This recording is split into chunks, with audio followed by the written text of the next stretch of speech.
آئیے تیسرا مسئلہ ہم دیکھتے ہیں۔ امام کے پیچھے قیام کی حالت میں ہر رکعت میں مقتدی کا ہر نماز میں سورۃ الفاتحہ پڑھنا، سری ہو یا جہری ہو۔ ہمارے نزدیک مقتدی کو امام کے پیچھے فرض یا نفل اور ہر رکعت میں جہری و سری میں سورۃ الفاتحہ کا پڑھنا لازم ہے۔ احناف کے نزدیک امام کے پیچھے جہری سری بالکل نہیں پڑھنا چاہیے۔ امام مالک کے نزدیک جہری میں نہیں پڑھنا چاہیے، سری میں پڑھنا چاہیے۔ راجح مسئلہ کیا ہے؟ راجح کا مطلب زیادہ بہتر، زیادہ پاورفل اور پریفریبل مسئلہ کیا ہے اس میں دلیل کے اعتبار سے؟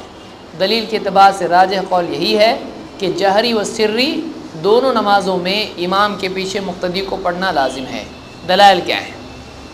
نمبر 1، عبادہ ابن صامت رضی اللہ تعالیٰ عنہ کی حدیث ہے، فرماتے ہیں ان رسول اللہ صلی اللہ علیہ وسلم قال، اللہ کے رسول صلی اللہ علیہ وسلم نے فرمایا، لا صلاۃ لمن لم یقرأ بفاتحۃ الکتاب، جو فاتحۃ الکتاب نہ پڑھے، جو سورۃ الفاتحہ کی قرأت نہ کرے، اس کی نماز نہیں، اس کی نماز نہیں۔ علماء نے اس کو امام البخاری اور مسلم دونوں نے روایت کیا ہے۔ علماء نے اس حدیث سے دلیل لی ہے اور کہا کہ نماز نہیں، یہاں پر لا ہے اور صلاح ہے، تو یہاں پر نکرہ اور نفی دونوں جمع ہوتے ہیں، تو اس سے عموم کا فائدہ ہوتا ہے۔ یہ قاعدہ ہے، اس کو سمجھنے کی کوشش کریں۔ جب نماز نہیں ہوتی ہے سورۃ فاتحہ کے بغیر، کون سی؟ جب ذکر نہیں کیا گا مطلب ہر نماز نہیں ہوتی کا مطلب ہر نماز نہیں ہوتی ہے سورۃ فاتحہ کے بغیر، اور جو سورۃ فاتحہ نہ پڑھے اس کی نماز نہیں، مرد یا عورت بتایا نہیں ہم کو، جو نہ پڑھے وہ، جو بھی نہ پڑھے اس کی نہیں ہوتی ہے۔ مقتدی یا امام بتایا نہیں ہم کو، فرق نہیں کیا، فرق کرتے تو بتاتے، جو بھی نہیں پڑھے گا اس کی نماز نہیں ہوگی۔ تو علماء نے کہا اس حدیث سے عموم ثابت ہوتا ہے، عموم جنرل چیز جس کے اندر سب آ جاتا ہے، جس کے اندر ساری چیزیں آ جاتی ہیں۔ تو ہر نماز جس میں سورۃ فاتحہ نہیں ہوتی، اور ہر آدمی جو سورۃ فاتحہ نہیں پڑھتا ہے نماز میں، اس کی نماز نہیں ہوتی ہے۔ تو علماء نے کہا کہ ہر شخص کے لیے ہر نماز میں سورۃ فاتحہ پڑھنا ضروری اس حدیث سے ثابت ہوتا ہے۔ بعض حنفی علماء نے کہا کہ نہیں، اس میں امام کا نہیں، امام کا ہے یا منفرد کا ہے، مقتدی کا نہیں ہے۔ اس میں کیا دلیل ہے؟ اس میں تو واضح طور پر عموم ہے، اس کو کچھ لوگوں کے لیے خاص کرنا غلطی ہوگی جب تک کہ دلیل نہ ہو اس کے لیے۔ ہمارے نزدیک یہ سارے لوگوں کے لیے، وہ کہتے ہیں نہیں، یہ مقتدی کے لیے نہیں ہے، امام کی قرأت مقتدی کے لیے کافی ہے۔ ہمارے نزدیک امام کی قرأت سورۃ الفاتحہ کی مقتدی کے لیے کافی نہیں ہے، اس کے سوا قرأت کافی ہے، مقتدی نہیں پڑھے گا تو بھی چلے گا، بلکہ اس نے نہیں پڑھنا چاہیے، جہری میں امام کی قرأت سننا چاہیے، لیکن جہری میں سورۃ الفاتحہ مقتدی نے بھی پڑھنا چاہیے۔ اس میں سے پہلے کہ میں علمی دلائل کی طرف جاؤں، تھوڑے غیر علمی دلائل جو عام طور سے لوگ دیتے ہیں، وہ کہتے ہیں، ایک صاحب کہنے لگے، وہ بہت مناظرے بہت کرتے ہو، انہوں نے کہا کہ دیکھیے آپ لوگ اگر کسی سے بات کرنے جائیں، کسی بادشاہ سے، کسی بڑے آدمی سے، 10-15 لوگ گئے، کیا کرتے؟ ایک آدمی ان میں سے آگے جاتا، باقی سب لوگ چپ چاپ پیچھے کھڑے رہتے، وہ آدمی جا کے بولتے ہمارا ایسا مسئلہ ہے اور ساری بات بیان کرتا ہے۔ یہ طریقہ ہوتا ہے، شریف لوگوں کا یہ طریقہ ہوتا ہے۔ آپ لوگوں کے یہاں سب کے سب چلاتے ہیں، ویسے تمہاری نماز میں بھی ہوتا ہے۔ ہمارے کیسا ہوتا؟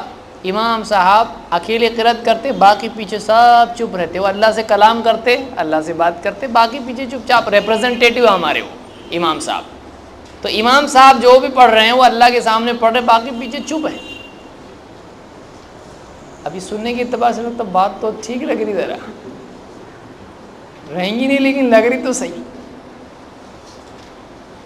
لیکن آپ سوچیں، ان سے یہی پوچھا جائے کہ قرأت تو بعد میں ہوتی ہے، ثنا پہلے پڑھی جاتی ہے، تو امام صاحب جب آپ امام کے پیچھے کھڑے ہوتے ہیں نماز کے لیے، چاہے فجر ہو یا ظہر ہو یا عصر ہو، تو امام صاحب سے پہلے آپ ثنا کیوں شروع کر دیتے؟ آپ ثنا پڑھتے کہ نہیں پڑھتے؟ سبحانک اللہم و بحمدک و تبارک اسمک پڑھتے نا، تو جب امام صاحب پڑھ رہے آپ تو کیوں پڑھ رہے؟ اتحیات آپ کیوں پڑھ رہے ہیں؟ جب طے کر دیا تو بیچ میں کیوں بول رہے آپ؟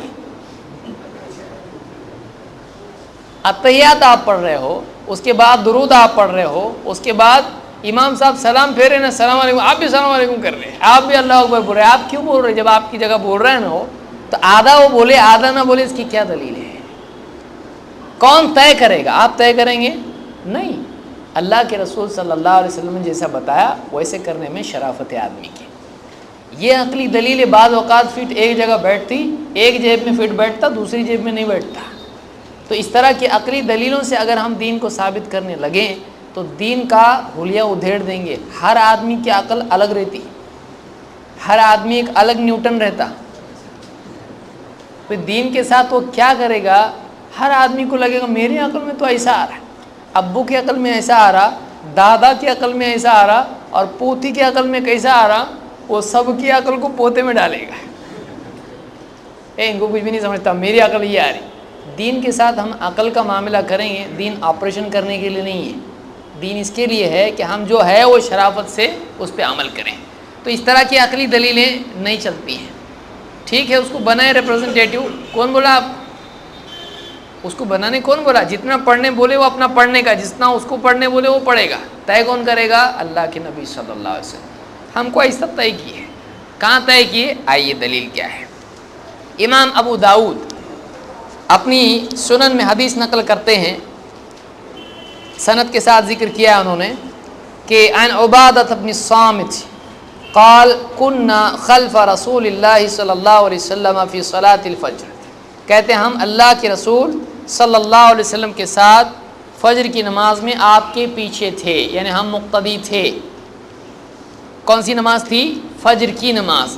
فجر کی نماز میں جہری قرأت ہوتی ہے۔ جہری سری کیا ہے؟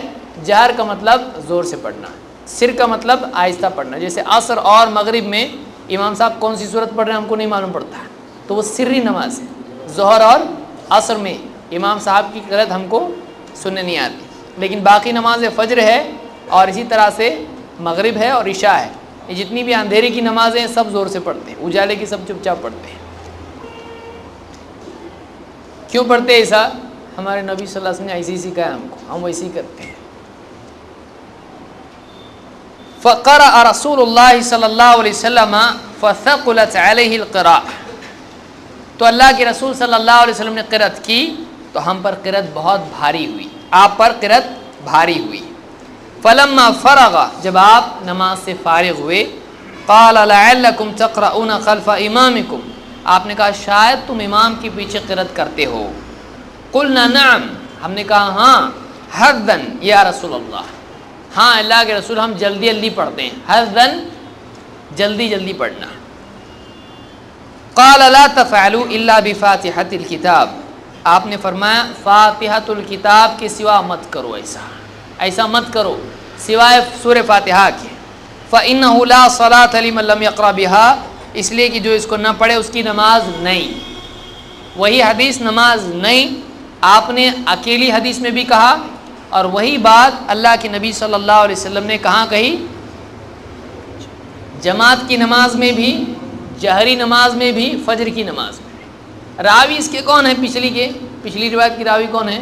عبادہ ابن صامت۔ اور یہ جو روایت ہے اس کے راوی کون ہے؟ یہ بھی تو معلوم ہے کہ اصل واقعہ تو جماعت ہی کی نماز کے بارے میں ہے اور مقتدی ہی کے بارے میں ہے، اور وہ بھی جہری نماز کے بارے میں ہے۔ اسی لیے آپ نماز پڑھ رہے تھے، حدیث کو سمجھیں، آپ حدیث کے الفاظ کی بنیاد پر حدیث کو سمجھیں، زبردستی توڑ مڑوڑ کے نہیں، جو ہے وہ ہے کہ آپ صلی اللہ علیہ وسلم فجر کی نماز پڑھا رہے تھے، آپ پر نماز میں قرأت بھاری ہوئی، مشکل ہوا آپ کے لیے پڑھنا، آپ کو بوجھل محسوس ہوا۔ آپ نے نماز کے بعد صحابہ سے پوچھا شاید تم امام کے پیچھے پڑھتے ہو؟ صحابہ نے کہا ہاں ہم پڑھتے ہیں، جلدی جلدی پڑھتے ہیں۔ آپ نے کہا مت پڑھو سوائے سورہ فاتحہ کے، اس لیے کہ جو سورہ فاتحہ نہ پڑھے اس کی نماز نہیں۔ یہاں سوال ایک یہ پیدا ہوتا ہے، آپ نے سوال پوچھنا ہے اور آپ نے ذہن میں رکھنا ہے اس کو، کہ صحابہ صرف سورہ فاتحہ پڑھتے تھے یا اور بھی پڑھتے تھے؟ صرف سورہ فاتحہ پڑھتے تھے نا؟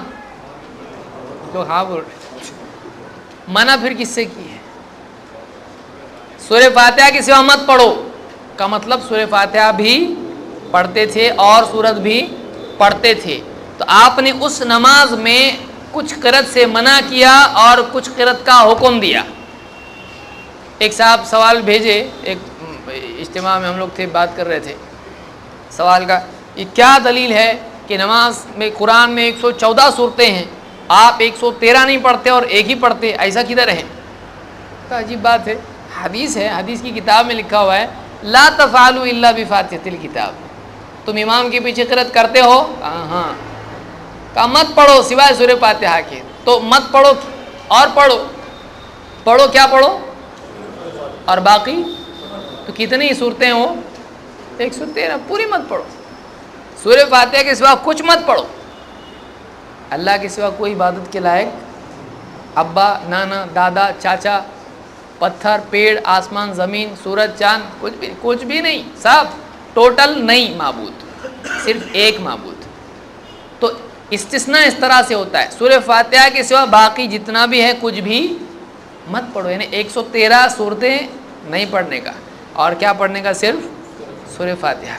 تو آپ نے سورہ فاتحہ کا حکم دیا، باقی صورتوں سے منع کر دیا۔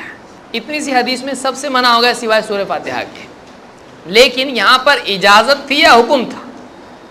کوئی کہہ سکتا پڑھتے تھے، دیکھو حکم تھوڑی دیے تھے، پہلے حکم دیتے تو پوچھتے نہیں، شاید تم پڑھتے ہو پیچھے، سوچئے اس کو، اگر حکم دیا ہوتا پڑھو تو آپ کیوں پوچھتے شاید تم پڑھتے ہو امام کے پیچھے؟ تو آپ نے پوچھا تو معلوم ہے لوگ پڑھ رہے، ورنہ معلوم نہیں تھا پڑھتے، حکم تو دیا نہیں تھا اس طرح کا۔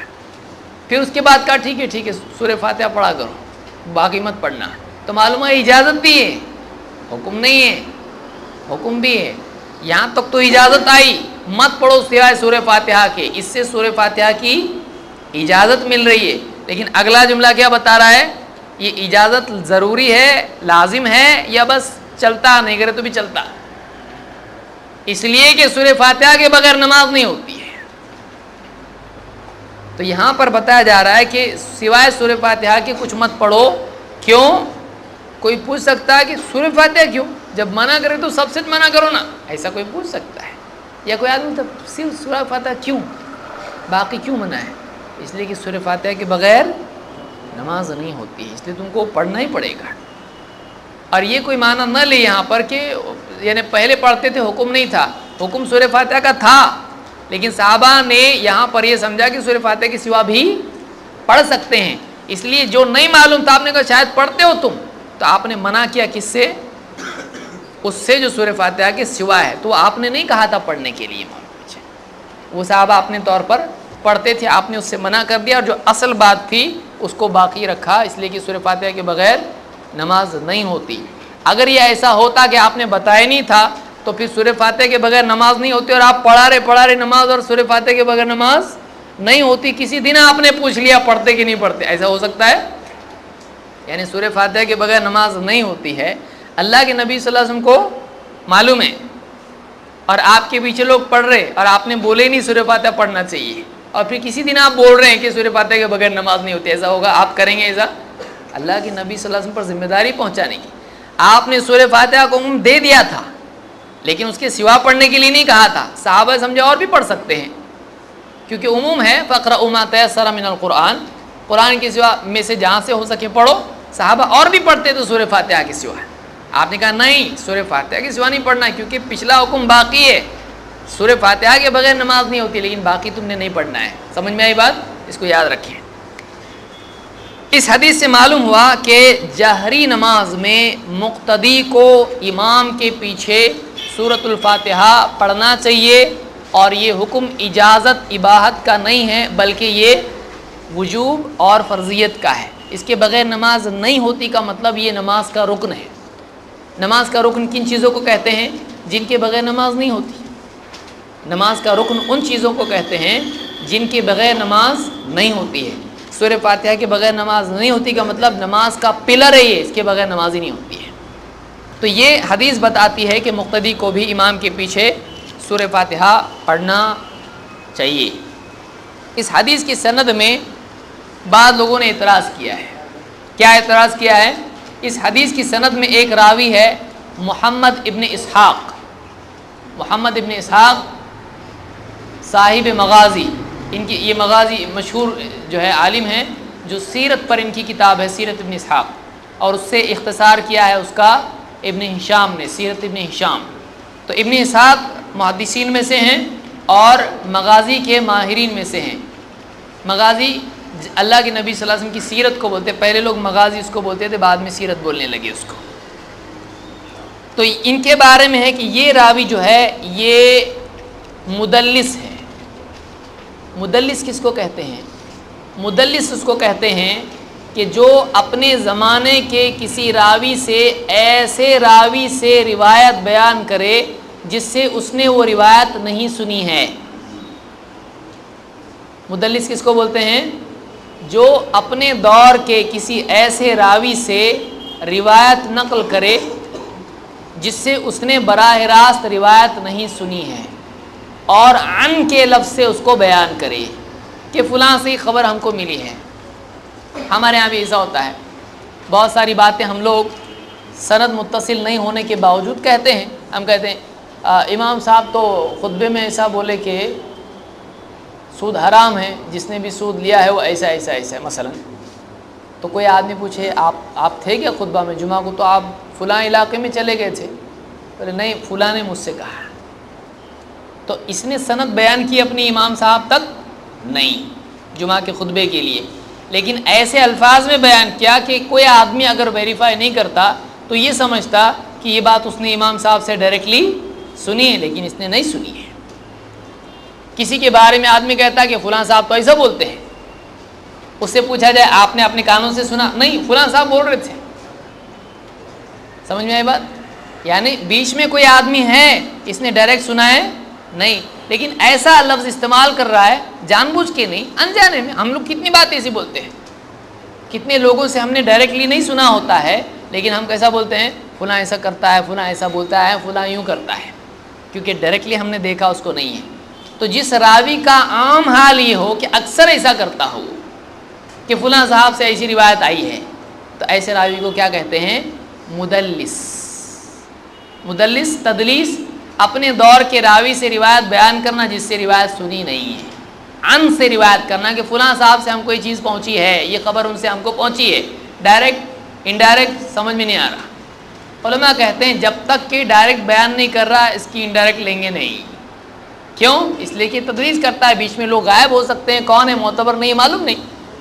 تو جب تک کہ یہ خود نہ کہے کہ مجھ سے فلاں نے حدیث بیان کی، میں نے فلاں سے حدیث سنی، مجھ کو فلاں نے خبر دی، میں نے سنا وہ فلاں یوں کہہ رہا تھا، تب تک کہ اس کی حدیث لیں گے نہیں۔ یہاں پرابلم ہو گیا، اتنی بڑی دلیل آپ دیے لیکن یہاں محمد ابن اسحاق راوی موجود ہے، اور یہاں پر ابن اسحاق نے کیا کہا؟ عن محمد ابن اسحاق عن مکحول، مکحول سے روایت ان کو پہنچی ہے۔ تو عن کہا کہ نہیں کہا ہے؟ تو جب مدلس راوی عن سے روایت نقل کرے تو وہ روایت معتبر ہوتی ہے نہیں، جب تک کہ سماع کی یا تحدیث کی صراحت نہ کر دے۔ اس طرح سے بولا جاتا ہے، سنا فلاں نے مجھ سے بیان کیا، جب تک کہ بیان نہیں کرتا ہے وہ حدیث نہیں لیں گے۔ کیا حدیث دلیل بن سکتی ہے؟ نہیں۔ تو پھر بیان کیوں کیے؟ بیان اس لیے کیے اس لیے کہ ابن اسحاق نے حدیث سنی نہیں سنی کلیئرلی معلوم یہاں تو نہیں ہو رہا ہے، لیکن مسند احمد اور دارقطنی میں معلوم پڑتا ہے کہ سنی ہے۔ اسی لیے امام الدارقطنی نے اسی حدیث کو نقل کیا اور آگے بتا دیا کہ یہ حدیث ابن اسحاق نے مکحول سے سنی ہے۔ اسی لیے امام الدارقطنی کہتے ہیں کہ عن ابن اسحاق حدثنی مکحول بہذا، ابن اسحاق سے روایت ملی ہے اور ابن اسحاق نے کہا کہ مکحول نے یہ حدیث مجھ سے بیان کی ہے۔ تو معلوم ہوا کہ یہ تو ڈائریکٹلی سنی ہے، تو جو ڈائریکٹلی سنی ہے وہ حدیث دلیل بنتی ہے۔ سمجھ میں آئی؟ بہت سارے لوگ اب بھولے بھالے لوگ بتاتے نہیں، معلوم رہتا سب، بولتے ہیں کہ دیکھو یہاں ایسا ہے، یہ راوی ایسا ہے، یہ مدلس ہے، اور یہ راوی عن سے ذکر کر رہا ہے، لیکن دارقطنی میں ہے، علماء نے بتایا ہے، لیکن اس کو لاتے نہیں سامنے۔ اللہ تعالیٰ ہدایت دے۔ تو دارقطنی کی اس روایت سے معلوم ہوا کہ ابن اسحاق نے یہ حدیث مکحول سے سنی ہے براہ راست، حدثنی کہنا مجھ سے حدیث بیان کی ڈائریکٹلی ان پرسن، تو اس سے یہ حدیث صحیح ثابت ہوتی ہے، اور عام طور سے علماء نے کہا کہ یہ حدیث صحیح ہے۔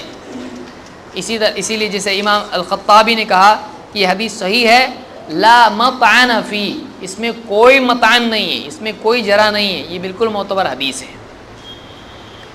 مزید اس روایت کے راوی کون ہیں؟ عبادہ ابن صامت۔ آئیے دیکھتے ہیں عبادہ ابن صامت رضی اللہ تعالیٰ کا اپنا عمل کیا تھا، وہ بھی پڑھتے تھے کہ نہیں پڑھتے تھے۔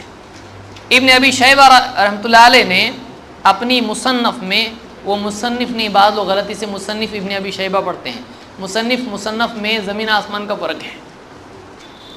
مصنف کے معنی ہوتے ہیں کتاب تصنیف دینے والا، آتھر، کمپائل کرنے والا، لکھنے والا۔ مصنف جس میں ہوتا اس کا مطلب ہوتا کرنے والا۔ مصنف جو لکھے ہوئے کو مصنف بولتے ہیں۔ عربی زبان میں جو مفعول ہوتا ہے، آبجیکٹ ہوتا ہے، وہ ہمیشہ مفتوح ہوتا ہے۔ مصنف ابن ابی شیبہ میں امام ابن ابی شیبہ نے یہ روایت نقل کی، فرماتے ہیں حدثنا وکیع عن ابن عون عن رجاء ابن حیوة عن محمود ابن ربیع قال صلیت صلاة وإلى جنبی عبادة ابن الصامت۔ محمود ابن ربیع کہتے ہیں کہ میں نے نماز پڑھی عبادہ ابن صامت رضی اللہ تعالیٰ کے پڑوس میں، یعنی میں آپ کے بازو میں ہی تھا اور میں نے نماز پڑھی۔ قال فقرأ بفاتحة الکتاب، کہتے ہیں عبادہ ابن صامت رضی اللہ تعالیٰ نے فاتحۃ الکتاب پڑھی نماز میں مقتدی بن کر۔ آپ کہیں امام تھے کہ مقتدی تھے، کیسے معلوم پڑا؟ بازو میں امام صاحب کے کون کھڑے ہوتے مقتدی، بازو میں کھڑے۔ میں نے بازو میں نماز پڑھی ان کی، الی جنبی، میرے بازو میں کون تھے؟ عبادہ ابن صامت، یعنی یہ دونوں بھی کیا تھے؟ مقتدی تھے۔ قال فقرأ بفاتحة الکتاب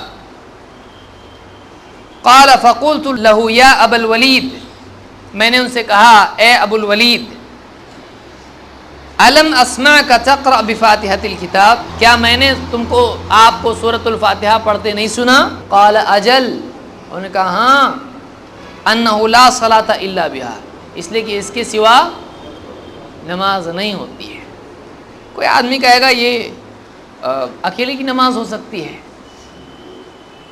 اکیلے کی نماز، اس میں جماعت کی نماز کدھر ہے؟ آپ بتائیے، یہ سوال ایسا پوچھیں گے سورہ فاتحہ پڑھتے آپ؟ یعنی انفرادی نماز میں آدمی سورہ فاتحہ پڑھتے، آپ ایسا پوچھے گا؟ ہر ایک کو معلوم ہے سورہ فاتحہ پڑھتے ہیں نماز میں، بچوں کو بھی ہمارے معلوم ہے۔ یہ جماعت کی نماز تھی، اسی لیے پوچھا کہ آپ سورہ فاتحہ پڑھتے ہیں؟ تو انہوں نے کہا ہاں، اس لیے کہ نماز نہیں ہوتی اس کے بغیر، ورنہ اگر انفرادی نماز ہے، پوری امت کو معلوم ہے سورہ فاتحہ نماز میں پڑھی جاتی ہے، ہمارے بچوں کو معلوم ہے سورہ فاتحہ پڑھی جاتی ہے، تو یہ انفرادی نماز نہیں ہے۔ یہ کون سی نماز ہے؟ جماعت کی، اسی لیے دونوں بازو میں پڑھ رہے ہیں اور یہ نماز پڑھ رہے ہیں، تو یہ سورہ فاتحہ پڑھ رہے ہیں، تو انہوں نے سنا یہ سورہ فاتحہ پڑھ رہے ہیں، کہا آپ سورہ فاتحہ پڑھتے ہیں؟ کہا ہاں، اس لیے کہ نماز نہیں ہوتی اس کے بغیر۔ تو یہ کیا ہے؟ کس کا عمل ہے؟ راوی کا عمل خود دلیل ہوتا ہے۔ احناف کے نزدیک راوی کا عمل اور روایت اگر الگ ہو تو عمل کو ترجیح دی جاتی ہے۔ احناف کا قاعدہ ہے کہ راوی اپنی روایت کو زیادہ جانتا ہے، اگر راوی روایت بیان کر کے اس پر عمل نہ کرے وہ دلیل بنتی، اس لیے ذکر کرتے ہیں کہ سفیان الثوری روایت بیان کرتے ہیں سینے پر باندھنے کی، لیکن سفیان الثوری کا عمل ہے ناف کے نیچے باندھنا، تو ان کا عمل دیکھیں گے کہ ان کی روایت دیکھیں گے؟ ہم کہتے ہیں روایت دیکھیں گے، وہ کہتے ہیں عمل دیکھیں گے۔ کیوں؟ اس لیے کہ دلیل علم میں ہے، راوی کے عمل میں نہیں ہے، نبی کے عمل میں ہے۔ صاف ستھرا قاعدہ ہے، کیا ہے؟ دلیل کس میں؟ نبی کے عمل میں ہے کہ راوی کے عمل میں ہے؟ ہمارے نزدیک دلیل نبی کے عمل میں ہے، وہ نبی کا عمل بیان کر رہا، ہو سکتا ہے ان کے نزدیک کوئی اور عذر ہو، کوئی دلیل ہو، ان کے نزدیک وہ حدیث ضعیف ہو سکتی ہے، ان کے نزدیک اور عمل افضل ہو سکتا ہے، کچھ بھی ہو سکتا ہے۔ ہم کو ان کا عمل دیکھنا ہے کہ نبی کا عمل دیکھنا ہے؟ ہمارے نزدیک قاعدہ یہ ہے کہ راوی اور اس کی روایت میں اگر اختلاف ہوتا ہے تو راوی کی روایت دیکھی جائے گی۔ کیوں؟ اس لیے کہ ہم اس کے مکلف ہیں کہ جو نبی سے پہنچا اس کی اتباع کریں۔ دوسری بات، یہاں قاعدہ چھوڑ دیتے ہیں، کیوں؟ اس لیے کہ راوی کا عمل کیا ہے؟ قرأت کرنے کا ہے، تو اب احناف کو چاہیے کہ راوی کا عمل لینا کے احتمالات کو، کہ جس نے روایت بیان کی نماز نہیں ہوتی ہے وہ کہہ رہا ہے امام کے پیچھے بھی پڑھنا چاہیے، اللہ کے نبی صلی اللہ علیہ وسلم کا عمل بھی بتا رہے ہیں راوی صحابی، اور یہ کہہ رہے کہ نہیں، یہ منفرد کے لیے الگ ہے، مقتدی کے لیے الگ ہے، امام کے لیے الگ ہے۔ تو یہ عجیب بات ہے کہ ایک جگہ ایک قاعدہ دوسری جگہ ایک قاعدہ، کیا فائدہ؟ تو اس روایت سے بات معلوم ہوئی کہ عبادہ ابن صامت رضی اللہ تعالیٰ عنہ کا عمل امام کے پیچھے پڑھنے کا تھا۔ آئیے اور ایک صحابی دیکھتے ہیں جن سے شیطان بھاگتا تھا، عمر رضی اللہ تعالیٰ عنہ۔ بعض یہ بولتے ہیں نا خلفائے راشدین کو نہیں مانتے، خلفائے راشدین کو نہیں مانتے۔ ہمارا قاعدہ یہ ہے کہ بڑے سے بڑے صحابی ہوں، اگر ان کا عمل یا قول اللہ کے نبی صلی اللہ علیہ وسلم سے ٹکرائے تو ہم ان کو نہیں چھوڑتے، ان کے اس قول کو چھوڑتے، جیسا ان کے بیٹے چھوڑتے تھے۔ عمر رضی اللہ تعالیٰ عنہ کے بیٹے عبداللہ ابن عمر رضی اللہ تعالیٰ عنہ کے پاس ایک آدمی آیا اور کہنے لگا کہ حج تمتع کے بارے میں پوچھا، اور تفصیل میں نہیں جاؤں گا حج تمتع کس کو کہتے ہیں۔ حج تمتع حج کی ایک قسم ہے۔ اس نے آگے کہا حج تمتع کا کیا؟ انہوں نے کہا کہ اللہ کے نبی صلی اللہ علیہ وسلم حج تمتع کرتے تھے، آپ نے کیا، ایک ہی حج کیا آپ نے، وہ حج تمتع تھا۔ انہوں نے کہا لیکن حضرت عمر تو منع کرتے تھے نا۔ انہوں نے کہا نبی صلی اللہ علیہ وسلم کا عمل تیرے نزدیک زیادہ قابل اقتداء ہے میرے باپ کا عمل۔ ایک روایت میں ہے کہ ابن عباس کے سامنے بھی ایسی مسئلہ آیا کہ کسی نے کہا کہ ابو بکر و عمر رضی اللہ تعالیٰ حج تمتع سے منع کرتے تھے۔ انہوں نے کہا مجھ کو ڈر ہے کہیں آسمان سے پتھر نہ برسے۔ میں کہتا ہوں اللہ کے نبی صلی اللہ علیہ وسلم نے کیا اور تو کہتا ہے ابو بکر و عمر نے ایسا کہا۔ یعنی صحابہ کا یہ منہج تھا کہ بڑے سے بڑے صحابی بھی اگر کوئی بات کہتے ہیں ان کو نہیں چھوڑیں گے، ان کا احترام نہیں چھوڑیں گے، ان کی اقتداء نہیں چھوڑیں گے، لیکن وہ بات جو ان کی اللہ کے نبی صلی اللہ علیہ وسلم سے ٹکراتی ہے اس بات کو بڑے احترام کے ساتھ چھوڑیں گے۔ ہو سکتا ہے ان کو معلوم نہ ہو سکتا ہے ان کو معلوم نہ ہو، یہ سوچ کے ان کے بارے میں اچھا گمان رکھیں ہیں۔ ہم کبھی غلط گمان صحابہ کے بارے میں نہیں رکھتے ہیں، لیکن ہر صحابی کو ہر بات معلوم ہو ایسا نہیں ہے۔ اسی لیے حضرت عمر کو آپ دیکھیے معلوم نہیں تھا کہ 3 مرتبہ اجازت لیتے ہیں اس کے بعد واپس جاتے ہیں۔ اسی لیے حضرت عمر نے خود کیا کہا، بخاری مسلم کی روایت سے انہوں نے خود کہا الہانی خفی علیہ ھذا من امر رسول اللہ صلی اللہ علیہ وسلم، اللہ کے نبی صلی اللہ علیہ وسلم کی بات دیکھو میرے سے چھپی رہ گئی۔ کون کہہ رہا ہے؟ جھوٹ بولتے تھے یہ وہ صوفیوں کی طرح نہیں تھے صحابہ کہ تواضع میں بھی جھوٹ بول سکتے ہیں، سچے لوگ تھے وہ، خوشی میں غم میں غصے میں اور ہر حالت میں سچ بولتے تھے وہ لوگ۔ انہوں نے کہا مجھ پر اللہ کے نبی صلی اللہ علیہ وسلم کی یہ بات چھپی رہ گئی، الہانی الصفق بالاسواق، بازار میں تجارت کرنے نے دیکھو میرے کو غفلت میں ڈال دیا ہے، ایک اتنی کام کی چیز میرے سے رہ گئی، نہیں معلوم تھا ان کو۔ بعض اوقات ایک معمولی چیز آدمی کو اتنی سادہ چیز نہیں معلوم تو نہیں معلوم، زبردستی کا نہیں کہ شاید ایسا ہوگا، نہیں، وہ بات کے دور میں آیا یہ۔ صحابہ نہیں معلوم، دو کے بیچ میں تیسرا کچھ نہیں تھا ان کے پاس، اسی لیے کہتے ہیں لا ادری نصف العلم، نہیں معلوم آدھا علم ہے، شاید سے ساری مصیبت آتی ہے۔ عمر رضی اللہ تعالیٰ کے بارے میں زید ابن شریک فرماتے ہیں، غالباً یہ یزید ابن شریک ہے، یہاں پر کتابت میں کچھ غلطی ہوئی ہے، انہ سأل عمر، انہوں نے عمر رضی اللہ تعالیٰ سے پوچھا، یزید بن شریک ہے، انہ سأل عمر، انہوں نے عمر رضی اللہ تعالیٰ سے پوچھا، عن القراءۃ خلف الامام، امام کے پیچھے قرأت کے بارے میں انہوں نے پوچھا، امام کے پیچھے قرأت کے بارے میں عمر رضی اللہ تعالیٰ سے پوچھا، فقال اقرأ بفاتحۃ الکتاب، حضرت عمر نے کہا سورہ فاتحہ پڑھ۔ فاتحۃ الکتاب کا مطلب کتاب کو شروع کرنے والی سورت کون سی ہے؟ وہ سورہ فاتحہ۔ ہمارا کھانا بھی شروع کرنے والے وہی ہے، دیگ کھلنے والی فاتحہ بھی وہی ہے، نام سے لوگ جو ہیں فاتحہ سے دلیل پکڑتے ہوئے، فاتحہ ہے نا، فاتحہ نہیں دیں گے تو کیا کریں گے؟ فاتحہ نماز کی فاتحہ ہے، وہ قرآن کی فاتحہ، وہ کھانے کی فاتحہ نہیں ہے۔ فقال اقرأ بفاتحۃ الکتاب، اس لیے کہ فاتحۃ الکتاب اس کو کہا گیا ہے، کتاب کی فاتحہ ہے وہ۔ یہاں پہ وہی الفاظ ہے، آپ عربی کا قاعدہ اگر جانتے ہیں تو آپ کو معلوم ہوگا، فاتحۃ الکتاب جیسے بیت اللہ کہتے ہیں، بیت اللہ، بیت اللہ اللہ کا گھر، فاتحۃ الکتاب تو کتاب کی فاتحہ۔ فقال اقرأ بفاتحۃ الکتاب، انہوں نے کہا فاتحۃ الکتاب پڑھ، یعنی قرأت خلف الامام کے بارے میں پوچھا، امام کے پیچھے پڑھوں کہ نہیں پڑھوں؟ کہا فاتحۃ الکتاب پڑھ۔ قلت وإن كنت أنت، انہوں نے پوچھا کہ آپ ہوں تب بھی، یعنی آپ امام ہوں تب بھی، کیونکہ امام کون تھا اس زمانے میں؟ حضرت عمر تھے، خلیفہ امام تھا۔ قال وان كنت انا، میں رہوں تب بھی۔ قلت وان جہرت، انہوں نے پوچھا آپ اگر جہری قرأت کریں تب بھی، یعنی فجر مغرب عشاء ہو تب بھی؟ قال وان جہرت، کہا ہاں میں اگر زور سے قرأت کروں تب بھی سورہ فاتحہ پڑھیں۔ تو خلفائے راشدین میں سے عمر رضی اللہ، اور اس کی سند صحیح ہے، یہ دار قطنی اور بہقی میں روایت موجود ہے۔ تو عمر رضی اللہ تعالیٰ کا خود مسئلہ یہ تھا کہ امام کے پیچھے مقتدی کو سورۃ الفاتحہ پڑھنا چاہیے، اور چاہے وہ سری نماز ہو یا جہری نماز ہو، امام کے پیچھے پڑھنا چاہیے۔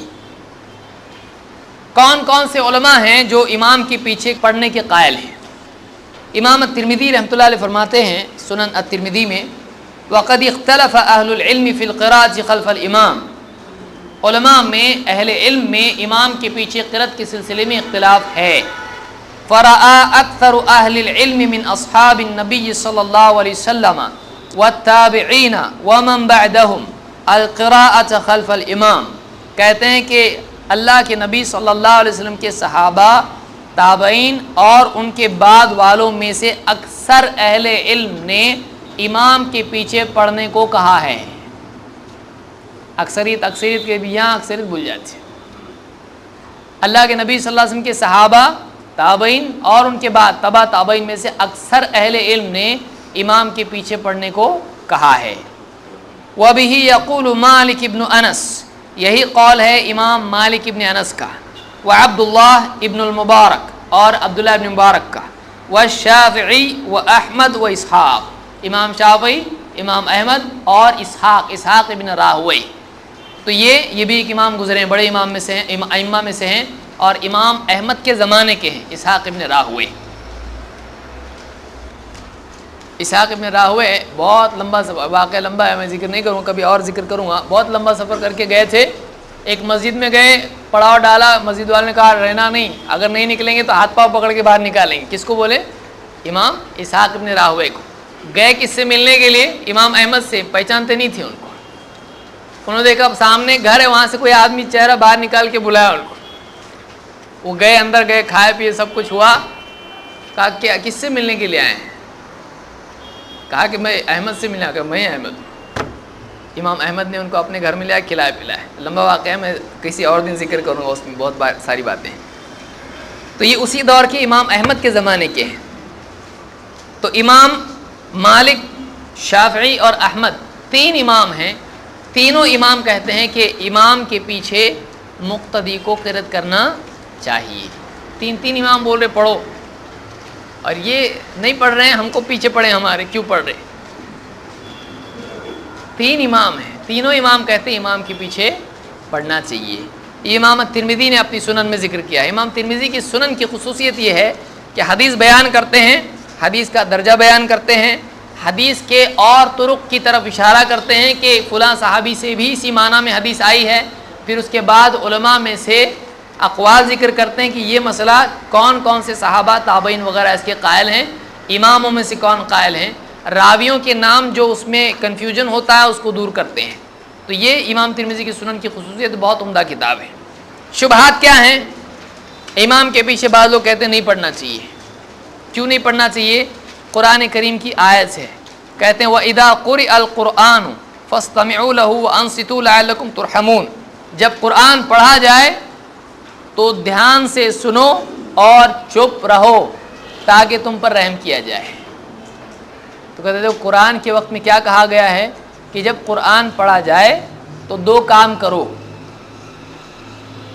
ایک دھیان سے سنو، نمبر دو کیپ کوائٹ، چپ رہو، بالکل پڑھنا نہیں۔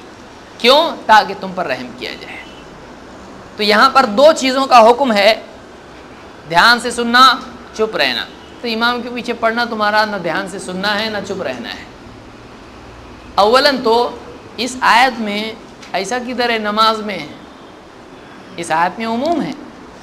احناف کے نزدیک قاعدہ ہے کہ آیات کے عموم کو متواتر یا مشہور حدیث ہی سے خاص کیا جا سکتا ہے۔ تو ان کو کوئی حق نہیں پہنچتا ہے کہ یہ کہیں کہ یہ نماز کے بارے میں ہے، اس لیے کہ کوئی متواتر روایت اس کے بارے میں بتائیں کہ اس سے معلوم ہوتا ہے کہ یہ نماز کے ساتھ ہے، یا کوئی مشہور روایت بتائیں، نہیں ایسا۔ تو آحاد سے جو کہ متواتر روایت کے اتنی روایتیں ہوں، اتنے راویوں سے آئی ہو کہ ہر دور میں اتنے لوگ تھے کہ کبھی جھوٹ نہیں بول سکتے اتنے سارے لوگ، تو ایسی روایت ہی سے وہ باتیں مانتے ہیں۔ تو اس آیت میں اللہ تعالیٰ نے ایسا نہیں کہا ہے کہ قرآن نماز میں جب پڑھا جائے تو تم اس کو دھیان سے سنو اور چپ رہو، نمبر 1۔ نمبر 2،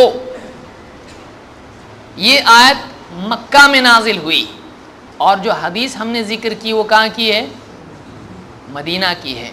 تو یہ مکہ کا حکم ہے، اور مدنی اللہ کے نبی صلی اللہ علیہ وسلم اس کو ہم سے زیادہ سمجھتے ہیں، اسی لیے جب آپ نے کہا پڑھو تو ہم پڑھتے ہیں، اگر آپ کہتے ہیں مت پڑھو تو ہم نہیں پڑھتے۔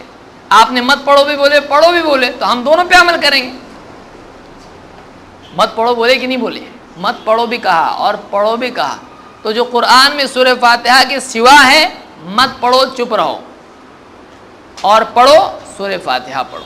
تو جو ہمارے نبی صلی اللہ علیہ وسلم نے قرآن کے نازل ہونے کے بعد ہم کو حکم دیا ہے، ہم اس کو کریں گے۔ تو میرا ایسا کیسا قرآن حدیث ٹکرارا کیسا؟ یہاں پہ ٹکرارا نہیں، اس کو استثناء کہتے ہیں، اس کو ایکسیپشن کہتے ہیں۔ ایکسیپشن کے کیا معنی ہے؟ کہ ایک عام قاعدے میں سے ایک چیز کو چھوٹ دی جاتی ہے، ایسا ہوتا ہے اور ایسا ہمیشہ ہوتا ہے۔ جیسا مثال کے طور پر آپ کہیں انسان جیسا پاگل ہے نا، تو اس کا مطلب کیا آپ اپنے کو بھی جمع کر لیے اس میں؟ اور اس میں انبیاء بھی آتے ہیں کیا؟ آپ انبیاء کے بارے میں سوچے تھے؟ اس وقت میں آپ کے ذہن میں انبیاء تھے ہی نہیں، لیکن آپ نے ایک عام لفظ استعمال کیا، لیکن اس سے مراد خصوص ہے۔ ایسا بھی ہوتا ہے، اس سے مراد خصوص ہوتا ہے۔ آپ بولتے ہو میں نے زمین خریدا، پوری زمین خریدا، کتنا بڑا مالک ہو گیا، بہت امیر ہو گیا، پوری دنیا خریدا اس نے۔ زمین خریدا انہیں فلاں علاقے میں اتنی 2 گنٹا خریدا، لیکن بولتا کیسا؟ زمین۔ بولتا کہ نہیں بولتا؟ زبان ہوتی ہے، یہ لینگویج ہے، یہ جیسا اردو میں عربی میں بھی ہوتا ہے ایسا۔ تو اس طرح سے بعض اوقات ایک جنرل ہوتا ہے لیکن اس سے خصوص مراد ہوتا ہے، کبھی بالعکس ہوتا ہے، خصوص ہوتا ہے لیکن اس سے عموم مراد ہوتا ہے۔ تو یہاں پر دیکھیے اس میں آیت میں اللہ تعالیٰ نے قرآن کے وقت میں استماع اور انصات کا حکم دیا، ہم اس پہ بعد میں آئیں گے استماع اور انصات کے بارے میں، لیکن یہاں پر اللہ کے نبی صلی اللہ علیہ وسلم جب ہم کو کہا سورہ فاتحہ پڑھو تو ہم پڑھیں گے، اور باقی میں چپ رہیں گے، دھیان سے سنیں گے اور کچھ نہیں پڑھیں گے۔ یہ کیونکہ حدیث مقدم ہے قرآن کے عموم پر، کیونکہ قرآن کو سمجھتے ہیں اللہ کے نبی صلی اللہ علیہ وسلم۔ قرآن کے نازل ہونے کے بعد جب آپ بتا رہے ہیں تو آپ کی بات ماننی پڑے گی، کیونکہ آپ کو سمجھتا تھا، آپ کا کام سمجھانا تھا قرآن کو، صحیح ہے۔ اللہ تعالیٰ نے قرآن کریم میں جیسے کہا کہ وَمِن كُلِّ شَيْءٍ خَلَقْنَا زَوْجَيْنِ لَعَلَّكُمْ تَذَكَّرُونَ، ہم نے ہر چیز میں سے جوڑا بنایا تاکہ تم غور کرو۔ تو فرشتوں میں بھی جوڑے ہیں، مرد عورت فرشتوں میں بھی ہے نہیں ہے۔ وَمِنَ الْمَاءِ یعنی وَجَعَلْنَا مِنَ الْمَاءِ كُلَّ شَيْءٍ حَيٍّ، اللہ نے کہا ہر چیز کو ہم نے پانی سے زندہ بنایا ہے، یعنی ہر چیز کو ہم نے پانی سے پیدا کیا زندہ۔ فرشتے پانی سے بنے نہیں۔ تو یہاں پر بعض اوقات عموم ہوتا ہے، لیکن سمجھنے والے کو سمجھتا ہے کہ اس کو چھوڑ کے بولا جا رہا ہے، اس کو استثناء کہتے ہیں، اس کو ایکسیپشن کہتے ہیں۔ تو قرآن کی آیات سے احادیث استثناء بناتی ہیں، ہمارا یہ عقیدہ ہے۔ نہیں تو مچھلی کھانا چھوڑ دیجئے، کیونکہ قرآن میں کیا ہے؟ تمہارے لیے انما حرم علیکم المیتہ، مرا ہوا تم پر حرام ہے۔ اب مچھلی کو کیا بولتے؟ بسم اللہ اللہ اکبر بولتے، تو مرے بعد کھاتے کہ نہیں کھاتے اس کو؟ نا حدیث میں آیا نا، اچھا ابھی حدیث یاد آئی۔ قرآن میں کہیں نہیں ہے کہ تمہارے لیے مری ہوئی مچھلی حلال ہے، کہیں نہیں ہے قرآن میں۔ حدیث میں اللہ کے نبی صلی اللہ علیہ وسلم نے بتلایا، جب صحابہ سفر میں گئے تو انہوں نے مری ہوئی مچھلی آئی، کہا کہ اللہ نے تمہارے لیے بطور رزق دیا تھا، لاؤ مجھ کو بھی تو میں بھی کھاتا، تاکہ بتائیں یہ حلال ہے، میں خود کھا رہا ہوں۔ تو مری ہوئی مچھلی کیا ہے؟ لیکن قرآن میں کیا ہے؟ مردار۔ تو یہ مری ہوئی کی زندہ ہے، زندہ ہی کھاتے، تڑپ رہی اور کھا رہے نہیں۔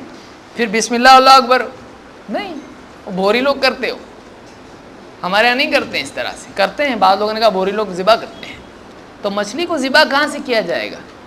تو مچھلی کو ذبح نہیں کیا جاتا ہے، لیکن مچھلی مری ہوئی کھا سکتے ہیں کہ نہیں کھا سکتے ہیں؟ کھا سکتے ہیں، خود سے مر گئی ہو، تڑپی تڑپی مر گئی، کوئی ذبح نہیں کیا اس کو۔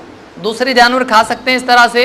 نہیں، لیکن مچھلی تو وہ بھی تو مری ہوئی ہے، تو مرا ہوا قرآن کا عام حکم ہے، لیکن مچھلی کے بارے میں آپ نے خود حدیث میں بتایا کہ احلت لنا میتتان، ہمارے لیے دو مردہ حلال کیے گئے ہیں، اس میں سے کیا ہے؟ الحوت مچھلی اور الجراد ٹڈی۔ ٹڈی جو ہے، ٹڈی اور مچھلی حلال ہے ہمارے لیے، تو حدیث بتاتی ہے کہ حلال ہے۔ ایسا اسی پہ اگر ہم بولیں گے بہت دیر ہو جائے گی ہم لوگوں کو۔ ایک قاعدہ یاد رکھیے کہ قرآن کو سمجھنے کے لیے حدیث ضروری ہے، اور قرآن کے عموم کو حدیث مقید کرتی ہے۔ مثال کے طور پر اور ایک مثال دیتا تھوڑا طبیعت اچھی رہے گی آپ کی۔ قرآن میں اللہ نے فرمایا سورہ البقرہ ہی میں، سیقول جب آپ پڑھتے ہیں شروع کریں گے، قرآن میں اللہ تعالیٰ فرماتا ہے وَمِنْ حَيْثُ خَرَجْتَ فَوَلِّ وَجْهَكَ شَطْرَ الْمَسْجِدِ الْحَرَامِ، جہاں سے بھی آپ باہر آئیں یا جہاں سے بھی آپ نکلیں، آپ اپنے چہرے کو مسجد حرام کی طرف رکھیں۔ وَحَيْثُ مَا كُنْتُمْ فَوَلُّوا وُجُوهَكُمْ شَطْرَهُ، اور جہاں کہیں آپ ہوں اپنا چہرہ مسجد حرام کی طرف ہی رکھیں۔ تو اب آپ بتائیے اس سے بڑا مصیبت انسان کو کیا ہوگی؟ پیچھے سے کوئی آواز دیا تو آپ نے ہمیشہ سب نے قبلے کی طرف ہی رہنا، نماز کا تذکرہ ہی نہیں ہے اس کے اندر۔ وہ تو حدیث آپ کو بتاتی ہے کہ یہ کس کے بارے میں ہے؟ یہ نماز کے بارے میں ہے، ورنہ آیت تو بتا رہی جہاں کہیں ہو اپنا چہرہ کہاں رکھیں؟ مسجد حرام کی طرف۔ جینا حرام ہو جائیں گے آدمی۔ اب یہاں جو ہم کو بولا قرآن میں تو ایسا ہے نا، بولا ٹھیک ہے، تو قرآن میں ایسا بھی ہے، کیا بولتا؟ قرآن میں ایسا ہے، بولے نہیں پر حدیث بھی تو دیکھنا پڑے گا نا۔ ہم کیا کر رہے تھے؟ ہم بھی حدیث دیکھ رہے تھے۔ کبھی کبھی ایسا آدمی شریف ہوتا ہے، ڈائریکٹ شریف نہیں ہوتا، سیدھا سیدھا بولیں گے نا یار نہیں ایسا، تو تھوڑا آپ نے ایسا کرے تو یہاں پر قرآن کی آیت میں وَإِذَا قُرِئَ الْقُرْآنُ فَاسْتَمِعُوا لَهُ وَأَنصِتُوا، جب قرآن پڑھا جائے تم دھیان سے سنو، چپ رہو تاکہ تم پہ رحم کیا جائے۔ نماز کے بارے میں اس طرح سے اس میں ذکر ہی نہیں ہے۔ تو جو آدمی قاعدہ یہ رکھتا ہے، احناف کے نزدیک قاعدہ ہے کہ متواتر اور مشہور ہی سے قرآن کے عموم کو مقید کیا جائے گا یا خاص کیا جائے گا، ان کو متواتر روایت پیش کرنا چاہیے اصول کے طور پر۔ جب اصول ہے تو نبھاؤ، اس کو اپناؤ۔ ہمارے لیے اصول اپنے لیے نہیں، کبھی بھی چھوڑ دیں گے اس کو ایک دم، ایسا نہیں چلے گا۔ دوسری بات یہ کہ خود اس کے خلاف کرتے ہیں، خود اس آیت کو پڑھ کے ہمارے لیے آیت آپ کے لیے نہیں، ایسا کیسا ہوگا؟ مثال کے طور پر فجر کی نماز کے لیے آتے ہیں، امام صاحب وہاں پر فجر کی نماز پڑھ رہے ہیں اور پیچھے یہ آ کے الگ سے سنت پڑھ رہے ہیں، وہاں امام صاحب قرآن پڑھ رہے ہیں۔ اب یہ آیت کہاں چلی جاتی ہے کہ جب قرآن پڑھا جائے تو تم دھیان سے سنو اور چپ رہو، چپ رہو۔ یہ آیت کیا یہاں اپلائی نہیں ہو سکتی ہے؟ اور اگر سمجھ لیجئے آپ نماز پڑھنا شروع کر دیے اور کوئی آدمی آپ کے بازو آ کے قاری صاحب بیٹھ گئے اور آپ نے کہا تھا الحمدللہ رب العالمین، اور آپ سوچ چکے تھے مجھ کو انا آتے نہ پڑھ کے جلدی ختم کرنا ہے، لیکن اس نے شروع کیا یاسین اور زور سے پڑھ رہا تاکہ آپ بھی سنیں، خوش ہو جائیں کتنا اچھا قاری ہے۔ آپ کیا کریں گے؟ آپ پڑھیں گے کہ نہیں پڑھیں گے؟ اگر آپ پڑھتے ہیں تو پھر آیت کیا بتا رہی؟ جب قرآن پڑھا جائے تو بولے اپنی نماز ہے نا، اپنا آپ پڑھنے کا نا، تو آپ کا اجتہاد آیت کے معاملے میں فیصلہ دے سکتا ہے، نبی صلی اللہ علیہ وسلم کی حدیث فیصلہ نہیں دے سکتی۔ سمجھ میں آ رہی بات؟ آپ کا اجتہاد آیت کے اندر سے نکال سکتا نہیں، ادھر چلتا نہیں، ادھر چلتا نہیں، ادھر چلتا، اور ہم حدیث سے لے تو نہیں چلتا، ہم کو زیادہ سمجھتا ہے کہ نبی کو زیادہ سمجھتا ہے۔ اور مدرسے میں بچے بیٹھ رہے ہیں جھوم جھوم کے پڑھ رہے، اور امام صاحب بھی پڑھ رہے، پڑھانے والے سب ایک ساتھ پڑھ رہے۔ وَإِذَا قُرِئَ الْقُرْآنُ فَاسْتَمِعُوا لَهُ کہاں گیا ابھی؟ جب قرآن پڑھا جائے تو، اور بیوی کوئی آیت معلوم پڑ گئی، جب بھی کچھ بولنے گئے اس کو الحمدللہ رب العالمین، چپ، بولنا ہی نہیں کچھ۔ اچھا ہوا کچھ نہیں سکھایا، یہ آیت سکھایا میرے کو بولیں گے۔ جب بھی ڈانٹنے لگا قرآن پڑھنا شروع کر دیں گے. چلیں گا ایسا؟ نہیں چلیں گا ایسا. تو بتائیے کیا ہوگا؟ مطلب آیت کا عموم اس کو سمجھنا پڑے گا دوسری احادیث سے ملا کر، آیات سے ملا کر. تو اس طرح سے کچھ بھی اگر مطلب لینے لگے آدمی، دین میں مصیبت ہو جائے گی. دوسروں کے لیے ایک جگہ پاس ہوگا وہ معاملہ، اپنے لیے 10 جگہ ناپاس ہوگا، 10 جگہ تکلیف اس کو ہو جائے گی. تو اس آیت سے انصات کے معنی چپ ہونا ہوتا ہے؟ نہیں، انصات میں سری قرت بھی آ سکتی ہے. انصتو یہاں پہ کہا تو کہتے ہیں انصتو کا مطلب چپ رہو. ہم کہتے ہیں انصتو کا مطلب چپ رہو بھی ہوتا ہے، اور انصتو چپکے پڑھنے کی اجازت انصتو میں نکلتی ہے. ایسا کیسا؟ حدیث سے نکلتی ہے. آئیے دیکھتے ہیں کیسے نکلتی ہے. اللہ کے نبی صلی اللہ علیہ وسلم فرماتے ہیں، نسائی کی حدیث ہے، ما من رجل یتطہر یوم الجمعۃ کما امر، جو بھی آدمی پاک صاف ہو جمعہ کے دن جیسا کہ اس کو حکم ملا ہے، ثم یخرج من بیتہ، پھر اپنے گھر سے نکلے، حتی یأتی الجمعہ، یہاں تک کہ وہ جمعہ کے لیے آئے، وَيُنصِتُ حَتَّى يَقْضِيَ صَلَاتَهُ، پھر وہ انصات اختیار کرے، چپ رہے یہاں تک کہ نماز پوری ہو جائے. إِلَّا كَانَ كَفَّارَةً لِمَا قَبْلَهُ مِنَ الْجُمْعَةِ، جمعہ سے پہلے پچھلے جمعہ تک کے جتنے اس سے غلطیاں خطائیں ہوئیں سب کے لیے کیا ہو جاتا ہے؟ کفارہ ہو جاتا ہے. حدیث کے الفاظ پر آپ غور کریں. حدیث میں کہ جمعہ کے لیے آئے اور نماز ہونے تک کیا کرے؟ ینصت. پھر ثنا پڑھے نہیں پڑھے نماز میں، اتحیات پڑھے نہیں پڑھے، سبحان ربی العظیم، سبحان ربی الاعلیٰ، اور امام صاحب کے پیچھے آمین آمین بھی ہوتا نا، اور جو ثابت نہیں ہو، اور ذکر ہے اس کے بعد کیا ہے؟ نماز تک جو ہے جتنی بھی چیزیں ہیں ینصت کا ذکر یہاں پر آ رہا ہے کہ چپ رہے. تو کیا اس کو امام صاحب اس حدیث کی بنیاد پر یہ کہیں گے کہ تم نے امام کے پیچھے اتحیات بھی نہیں پڑھنا ہے جمعہ کے دن کیونکہ حدیث میں ایسا ہے کہ چپ رہو؟ کہیں گے کہ نہیں، پڑھنا ہے اس نے کیونکہ عام حکم ہے اس کے لیے. تو یہاں پر ہم کہتے ہیں کہ انصات عربی زبان ہمارے نبی کو سب سے اچھی آتی ہے. اللہ کے نبی صلی اللہ علیہ وسلم نے جہاں پر نماز ہونے تک انصات کا حکم دیا ہے سے مراد یہی ہے کہ آدمی چپکے پڑھ لے تو انصات کے خلاف، انصات یعنی چپ رہنا، اس کے خلاف نہیں ہوتا ہے، نہیں ہوتا ہے. اسی لیے یہاں پر بھی انصتو جو ہے قرآن کی آیت میں چپکے امام کے پیچھے پڑھیں تو اس میں وہ انصات کے خلاف نہیں ہوتا ہے. سمجھ میں آئی بات؟ تھوڑا کچھ لوگوں پہ بھاری ہوگا لیکن سمجھنے کی کوشش کیجیے. نمبر 2 بولتے ٹھیک ہے آیت جان تو چھوڑ دو، ہم لوگ دوسری دلیل لاتے ہیں. کیا دلیل ہے؟ کہتے ہیں زید بن ارقم رضی اللہ تعالیٰ فرماتے ہیں کننا نتکلم فی الصلاۃ، ہم نماز میں بات چیت کر لیا کرتے تھے. یکلم الرجل صاحبہ، آدمی اپنے ساتھی سے بات کرتا تھا. وہو الی جنبہ فی الصلاۃ، وہ اس کے پڑوس میں نماز ہی میں ہوتا تھا لیکن ساتھی اس سے بات کر لیتا تھا. نماز میں بات چیت کرتے تھے شروع میں. حتی نزلت، یہاں تک کہ یہ آیت نازل ہوئی. وقوموا للہ قانتین، اور تم سب کے سب اللہ کے لیے قانت بنے کھڑے رہو، یعنی فرما بردار بنے، سکوت اختیار کرے ہوئے کھڑے رہو، خشوع کے ساتھ کھڑے رہو، باادب کھڑے رہو. تو کہتے ہیں فَأُمِرْنَا بِالسُّكُوتِ وَنُهِينَا عَنِ الْكَلَامِ، تو ہم کو سکوت کا حکم دے دیا گیا اور کلام سے منع کر دیا گیا.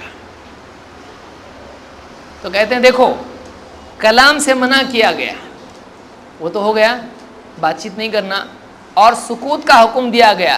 سکوت کا مطلب کیا ہوتا ہے؟ خاموش.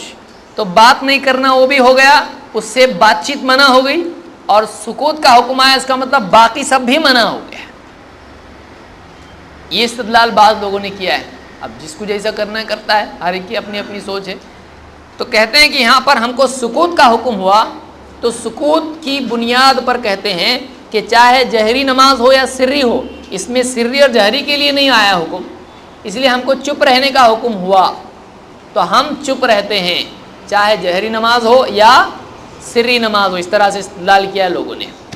ہم کہتے ہیں کہ سکوت کا مطلب چپ ہونے کا ویسا نہیں ہوتا ہے پڑھتے پڑھتے بھی چپ ہو سکتا ہے آدمی، جو سری پڑھنا ہو اس کو بھی سکوت کہا جا سکتا ہے۔ ایسا ہے کیا؟ آئیے، یہ حدیث بخاری مسلم کی ہے۔ آگے آتے ہیں، بخاری میں کتاب الاذان میں ایک روایت ہے، ابو ہریرہ رضی اللہ عنہ فرماتے ہیں کان رسول اللہ صلی اللہ علیہ وسلم یسکت بین التکبیر و بین القراءۃ اسکاتۃ، اللہ کے رسول صلی اللہ علیہ وسلم تکبیر اور قرات کے بیچ میں سکوت اختیار کرتے تھے، کچھ تھوڑا سا۔ قال احسبہ قال ہنیۃ، کہتے راوی کہتے میں سمجھتا ہوں انہوں نے کہا ہنیۃ کا مطلب تھوڑی دیر۔